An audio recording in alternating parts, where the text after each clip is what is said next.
notice, and this is the typical copyright.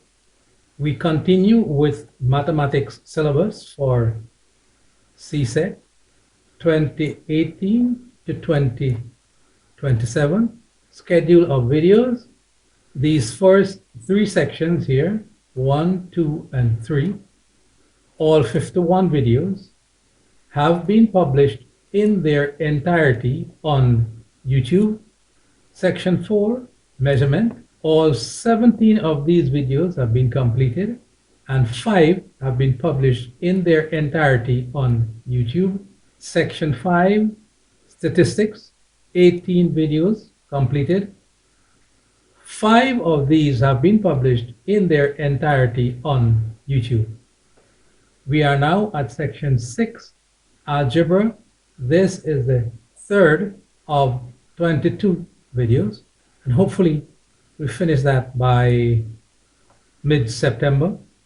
After that, section 7, relations, functions, and graphs, by October 2025. Then section 8, geometry and trigonometry, by November 2025. And then finally, section 9, vectors and matrices, by the end of this year. Please note this disclaimer here. This schedule is just a projection, which is not to be interpreted by anybody as a contract. Section 1, number theory and computation, 33 videos. As I said not so long ago, all of these are available in their entirety on YouTube, and that is because this section forms the foundation on which the rest of the syllabus is based. So these 33 videos here, please make sure you look at all of them and know them very well. A reminder that you need to know the times tables 2 to 12, especially since calculators are not allowed in paper 1. As for section 2, consumer arithmetic, all 12 of those videos have been published on YouTube in their entirety. Section 3, sets, all 6 of these videos have been published on YouTube in their entirety. Section 4, measurement. These that you see here indicated by yellow have been published on YouTube in their entirety. The others are only partially published on YouTube. Please see direction in the description below for full access to these videos that are only partially published on YouTube. Section 5, statistics, 18 videos. Those indicated by yellow here have all been published on YouTube in their entirety, and these others in blue are only partially published.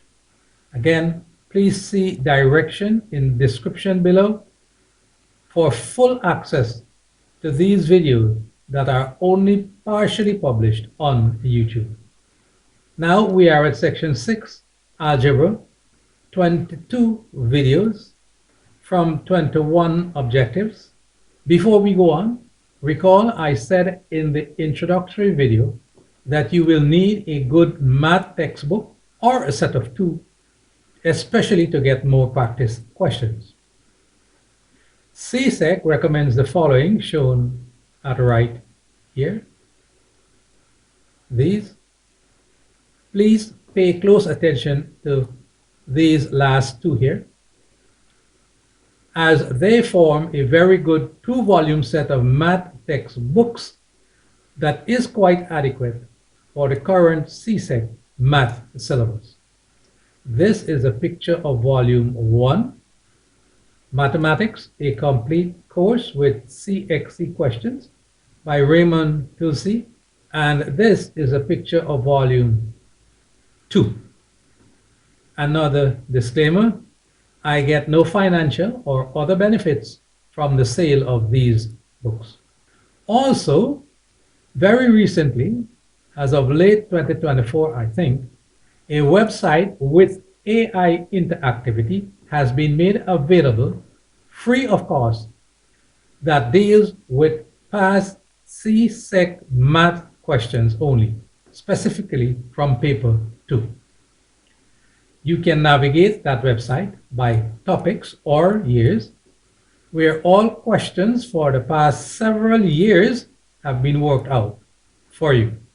If you still have a question that you need explained, you can ask the AI assistant either by text or voice, and most likely it will be explained to you. It is extremely important that you become familiar with how CSEC sets its questions for paper 2 and what will be considered good or correct answers to such questions. The URL for that website is this, that you see here. On the next slide, I will show you what that website homepage looks like, which is this here. This is the website. You will have to register first, and subsequent to that, sign in. This is that URL again. I will include this URL in the description below so that you can easily click on it and be redirected to this website. Another reminder that this formula sheet is provided for CSEC math examination papers. The formula sheet you see here on the left. There will be a link in the description below from where this formula sheet can be downloaded. Of course, if you have the syllabus, it is included in the syllabus. This is the top part of that formula sheet. Note, you do not need to learn these formulae, as this formula sheet will be provided during the math examinations. And this is the below part of that same formula sheet. And while you do not need to learn and memorize these formulae, you do need to know when and how to use them. Okay, overview of section 6 algebra. These 4 objectives are covered in these 4 videos up to there. Then we have some more objectives up to 7. Those are covered in these videos, video 7, and up to objective 11, still more overview. Those are covered in these videos, and then still on overview up to objective 16. Those are covered in these videos. You will notice that we have 2 videos for objective 14.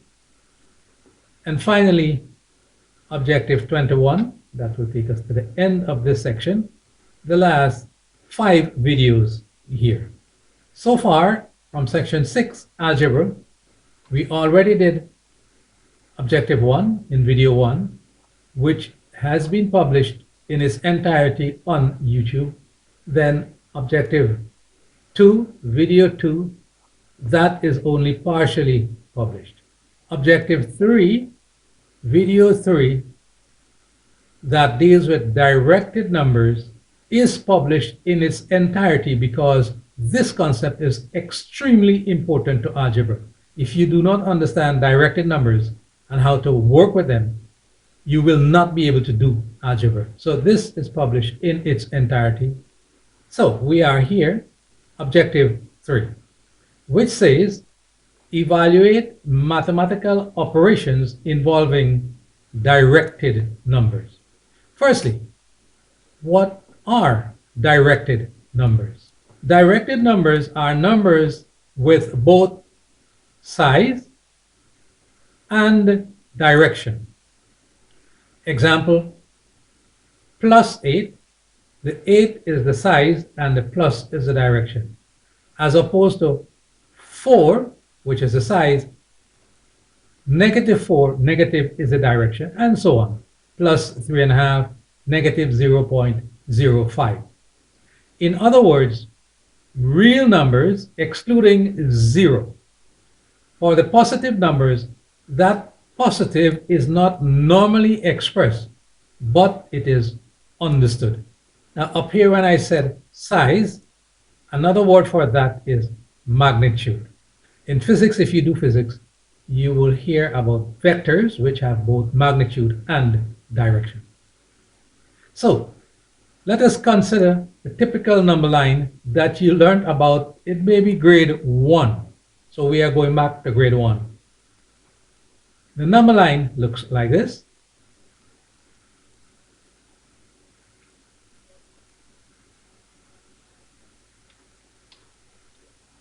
What you see here is a 0 point, and on the right here you have positive numbers, and on the left here you have negative numbers. So we are looking at working with such numbers. So let's begin with addition and subtraction. If you have this question here, evaluate 3 plus 6. In other words, what is 3 plus 6? What is that equal to? We are going back to the number line.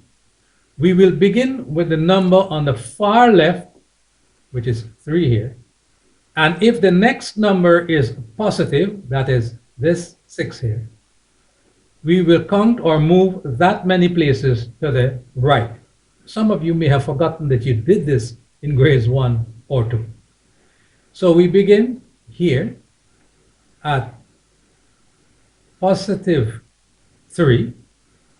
There is a positive in front here, even if you don't see it. And we go 6 places to the right. Positive 6.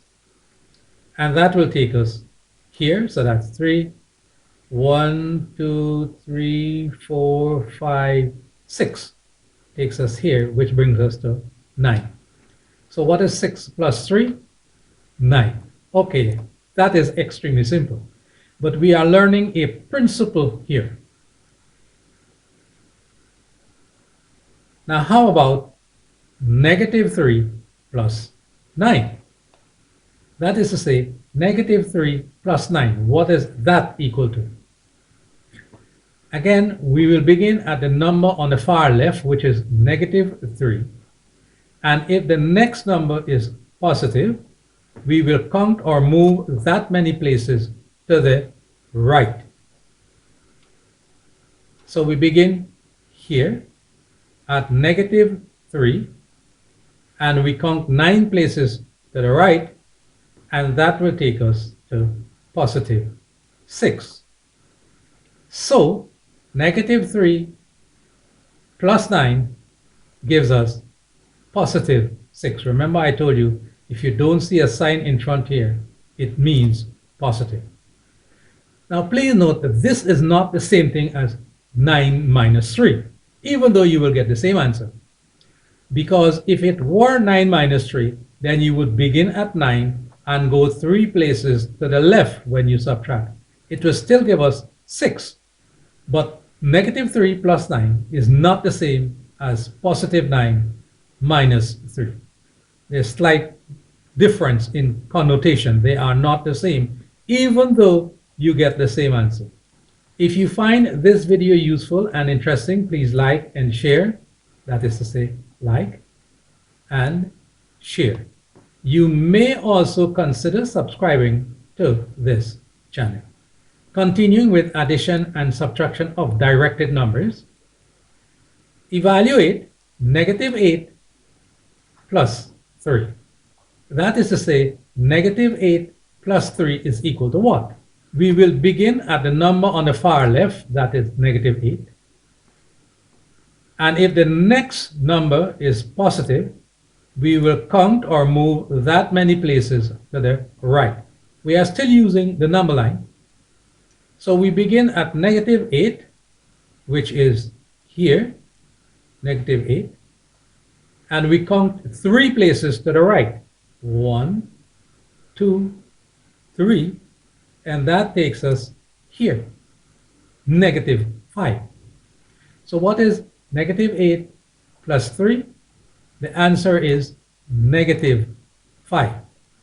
Next example, evaluate 8 minus 3. That is to say, 8 minus 3 is equal to what? So we will begin with the number on the far left, which is 8. And if the next number is negative, we will count or move that many places to the left. When it was positive, we will move to the right. But now, because it is negative, we will move to the left.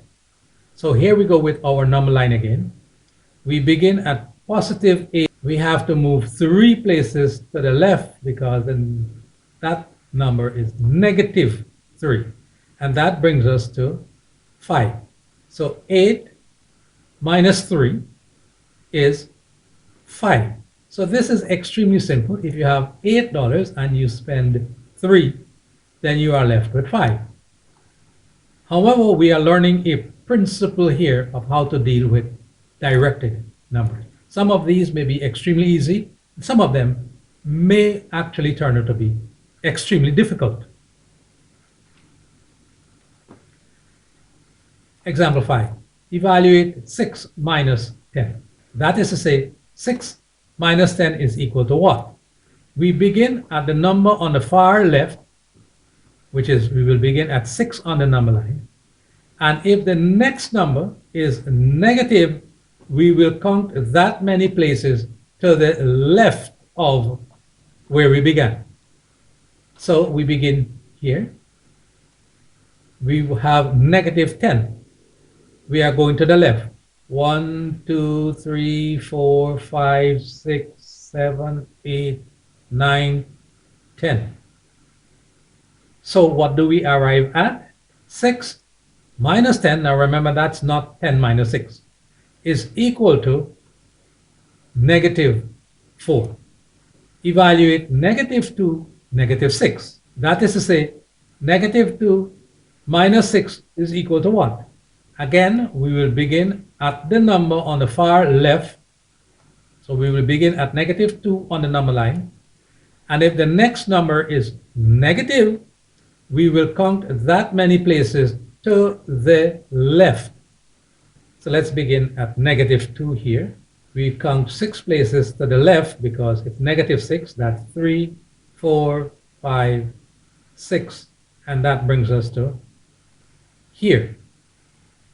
Negative 2 minus 6. The answer is negative 8. Continuing with addition and subtraction. 8 minus 8. Now you may say, well, if you have $8 and you spend all 8, you're left with none, 0. So 8 minus 8 is equal to what? So using the number line, let's show that it is actually equal to 0. We begin at the number on the far left, and if the next number is negative, we will count that many places to the left and see where we arrive. So here is our number line. We begin at 8 here. We are going to count 8 places to the left. 1, 2, 3, 4, 5, 6, 7, 8. What does that bring us to? And it brings us to this. So 8 minus 8, while you may think that is fairly easy, using the principle that we are learning, 8 minus 8 is equal to 0 based on this principle.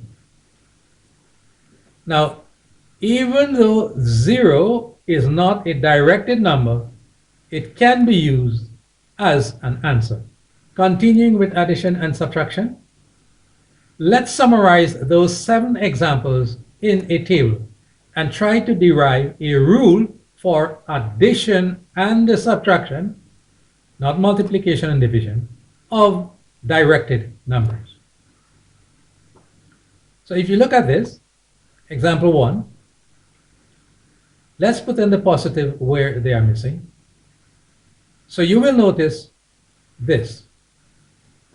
If the direction is the same, 2 positive or 2 negative, you add the magnitude and retain the direction. For example, in number 1 and number 6, positive 3, positive 6, you add the magnitude and retain the positive, so you get positive 9. And in 6 here, negative 2 minus 6, two negatives, you add those two magnitudes, you get 8, and you retain the direction. Now, if the directions are different, you may have a positive and a negative.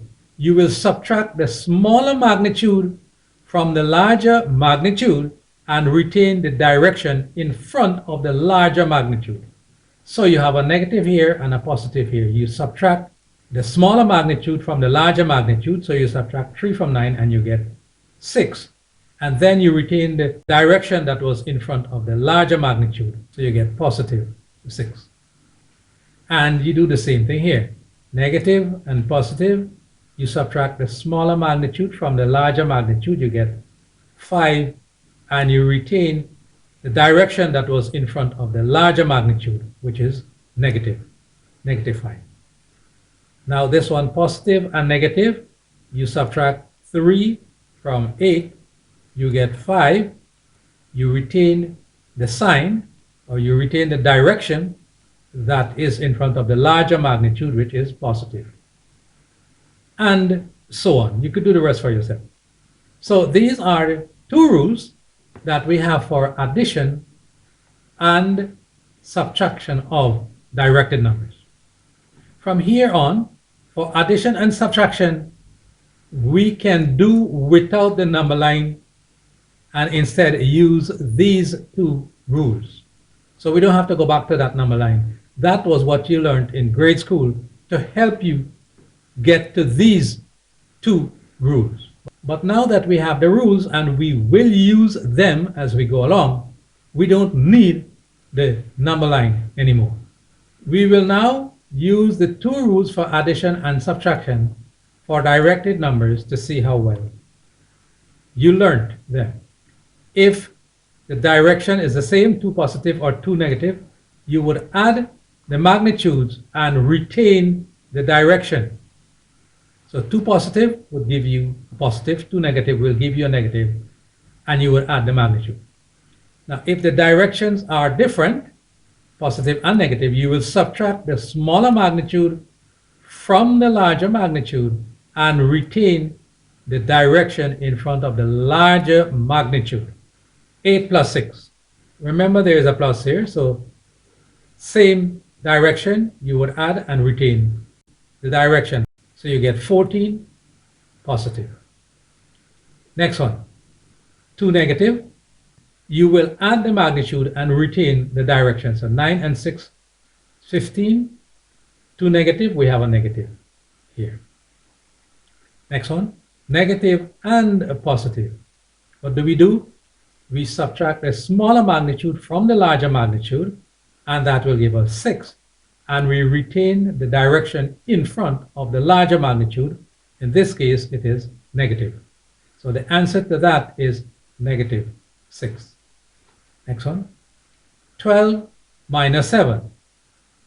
Recall that there is a positive here. So we have unlike signs. We will subtract the smaller magnitude from the larger magnitude and we get 5. We retain the direction that is in front of the larger magnitude, which in this case is positive. You don't need to write the positive, but I will write it here just to emphasize that it is positive. Next, 6 minus 10. Remember, there is a positive here. So we have unlike signs. We will subtract the smaller magnitude from the larger magnitude, that is 6 minus 10, and we get 4. And we will retain in the answer the direction that is in front of the larger magnitude, and that would be negative. So 6 minus 10 is negative 4. Now you have negative 2 minus 6 plus 9. Let's do that part first, which would give us negative 8 plus 9, and that gives us 1. So it is plus 1. As I said, you don't need to write that plus 1. It is understood that a positive is in front of it. How about 3 minus 8 plus 2? You could deal with this 2 positive first. Remember, there is a positive in front of that 3. So plus 3 plus 2 would give us positive 5 minus 8. Now you have unlike signs. You subtract the 5 from the 8 and you get 3. But 8 is now the larger magnitude and it has negative in front of it. So the answer to that is negative 3. And now we will deal with multiplying and dividing directed numbers. First of all, by a positive number, and then we will deal with a negative number. We will still use the number line for a little while we are dealing now with multiplication and division. But remember, we are not using the number line anymore for addition and subtraction. Example 8, evaluate 8 divided by positive 2. That is to say, 8 divided by plus 2, or just plain 8 divided by 2 is equal to what? Now, if I have 8 playing cards and share them out one at a time alternately to 2 persons, how many will each person get? So I have my number line. I give A 1 card, and then I give B another card. That's 2. Then I give A second card, and B second card, that's 4. Again, A another card, and B a third card. Finally, A gets card number 7 and B gets card number 8. If you look carefully, you can see that A gets 1, 2, 3, 4 cards. And of course, B also gets 4 cards. 1, 2, 3, 4. So 8 divided by 2 is equal to 4. Now, another way to look at this is that we have 4 groups of 2 cards.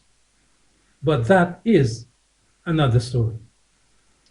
As it is, we are dealing with 2 groups of 4 cards. And the answer will be positive. Evaluate 9 divided by 3. So, plus 9 divided by plus 3. Now, this time, if we have 9 playing cards and we share them out one at a time, alternately, to 3 persons, how many will each person get? So, first rounds, everybody got 1. Second round, everybody got another 1. That will be 2 each. Third rounds, everybody got another 1. That will be 3 each. So 9 divided by 3 is equal to 3. That is to say, each person gets 3 cards. A got, that's 1, and another 1, and another 1. So A got 3 cards, B got 3 cards, and C also got 3 cards, that one, and this one. If you divide a positive number by another positive number, the answer cannot be less than or equal to 0. It will always be over on this side of the number line. And the answer will always be positive, never negative. Now evaluate 2 multiplied by 4. That is to say, plus 2 multiplied by plus 4. Now if you have 2 packets of 4 mints in each packet, how many mints do you have? So this is the first package with 4 mints. And this is the second package with 4 more mints. But that's all you have, 2 packages. How many do you have in all? As you could see, you have 8. So 2 multiplied by 4 is 8. If you multiply a positive number by another positive number, the answer cannot be less than 0. It has to be greater than 0 on this side of the number line. So it'll always be positive, never negative. Now evaluate negative 2 multiplied by 4. That is to say, negative 2 multiplied by positive 4.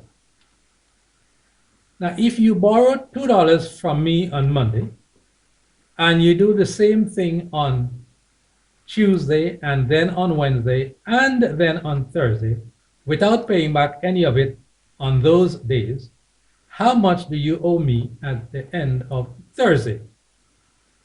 So let's use our number line again to make this meaningful. So Monday, $2.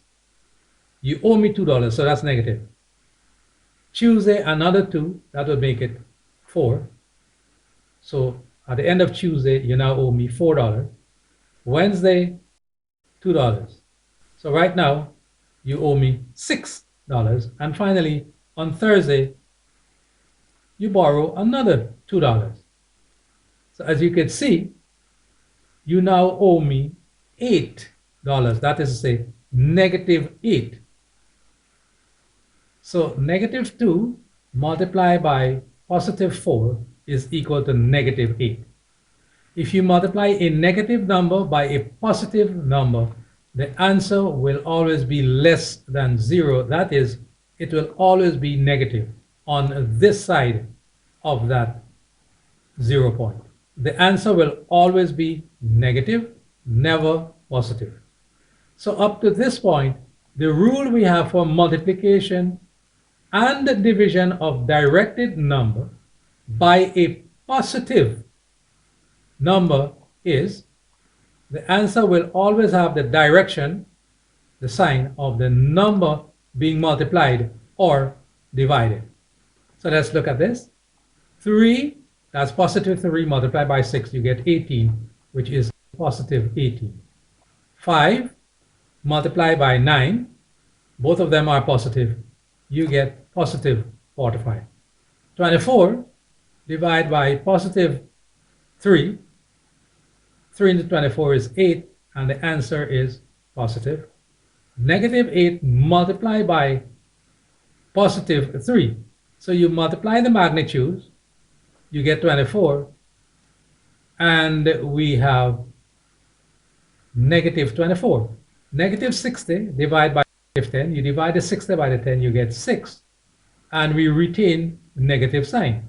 Negative 20 divided by 5, so 20 divided by 5, we get 4, and we retain the sign. And that leaves us with one other situation to consider. If you multiply or divide a directed number by a negative number. So far, we have learned to multiply or divide by a positive number. Now, this may be the most difficult one to learn. I'll just state the rules, and then we will look at some examples. And the rule is this. If the directions are different, a positive and a negative, the answer will always be negative. And if the direction is the same, as in 2 negative, we already learned about 2 positive, the answer is positive. Note that. This could be very confusing.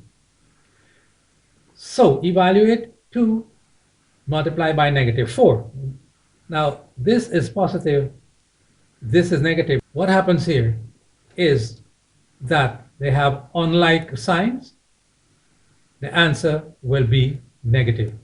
So positive 2 multiplied by negative 4, you multiply the magnitude, yes, 4 2s 8, and you keep the negative sign when one is positive and one is negative. So as I said, the directions are different. You have a positive and a negative. The answer is always negative. Now remember, this is for multiplication and division. And if the direction is the same, 2 negative or 2 positive, the answer is always positive. So let's look at another example. Negative 2 multiplied by negative 4. What is the answer? Well, we will multiply that 2 by this 4.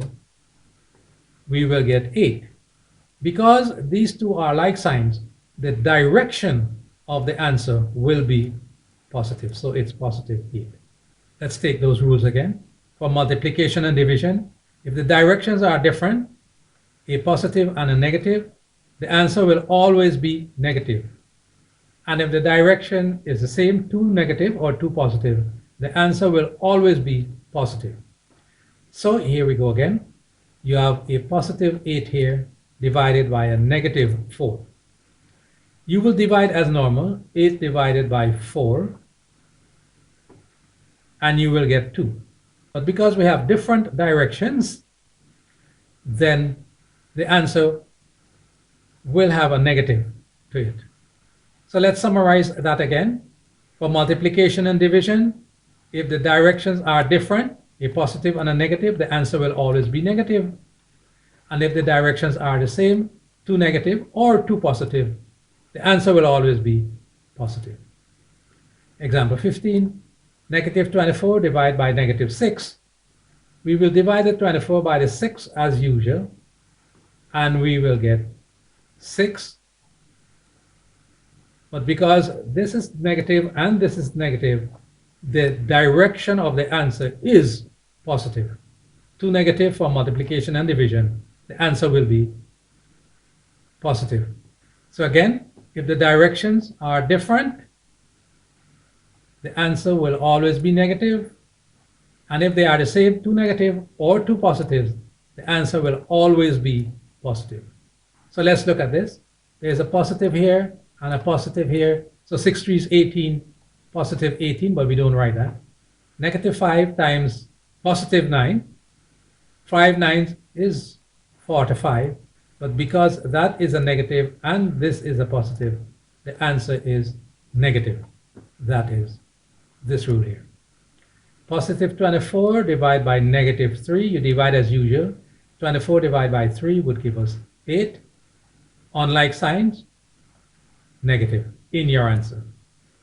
Now you have two like signs here. You are multiplying. 8 3 is 24. If it's 2 negative or 2 positive, the answer will be positive. Here you have a negative 60 divided by a negative 10. 60 divided by 10 is 6. 2 like signs, the answer would be positive because we are dividing. And then positive 20 divided by negative 5. So 20 divided by 5 is 4. You have unlike signs, positive here, negative here. Your answer will be negative. So let's see how well you did with this objective. Rules for addition and subtraction. If the direction is the same, 2 plus or 2 minus, you add and retain the direction. Now remember, this is for addition and subtraction. And if the directions are different, you subtract and you retain the sign in front of the larger magnitude. That's for addition and subtraction. For multiplication and division, the rules are slightly different.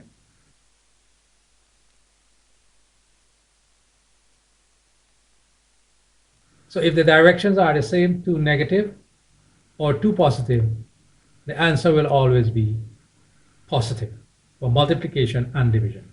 And if the directions are opposite, the answer will always be negative for multiplication and division. So let's see how well you did with this objective. Negative 8 plus 6. Now this is not multiplication or division. So unlike signs, you will subtract and retain the direction in front of the larger magnitude. So that will be 2, actually negative 2. Next one, negative 6 divided by negative 2. You divide as usual, you get 3. Like signs, it will be positive. You don't need to write that positive, but I am writing it there to emphasize that it is positive. Negative 9 minus 3. Now this is not multiplication or division, so we have to deal with addition and subtraction. So 2 like signs, we will add and retain the sign.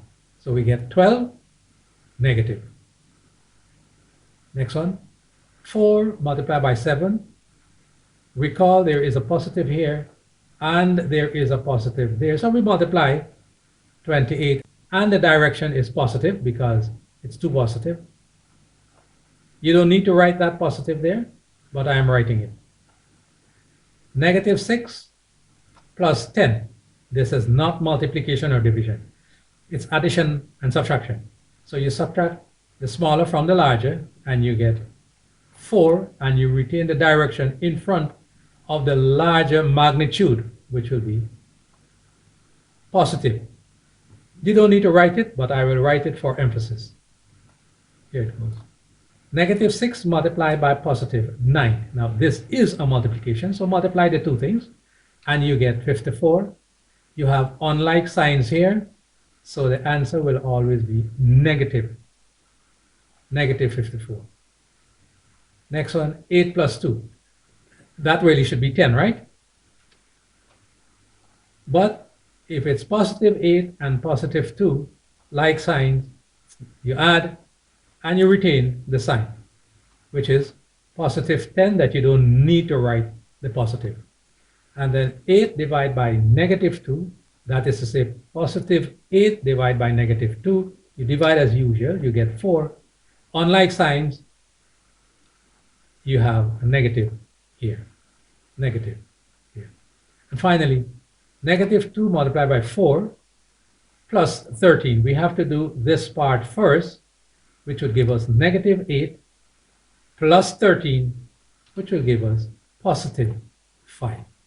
So even though we were working with integers only in this objective, these rules for directed numbers apply also to real numbers, like 6.5 and 7.9 and so on. And it also includes symbols if you had symbols. So if you have 2a plus 4a, that's a positive 2 and a positive 4, that would give us a positive 6a, but we just write it as 6a. And here you have positive 4 minus 1b. Unlike we subtract and we get 3b, positive 3b. We don't need to write that positive. Negative 3y minus 2y, not multiplication or division, so we will add those and retain the sign. Positive 0.5q multiplied by negative 4, and so you get q 2, and we retain this sign here because we have unlike signs. And finally, negative 6e divided by negative 3. So that 3 will go into that 6 2 times. We will remain with the e. Our answer here will be positive. So objective 3, evaluate mathematical operations involving directed numbers. And this brings us to the end of video 3 based on objective 3 in section 9.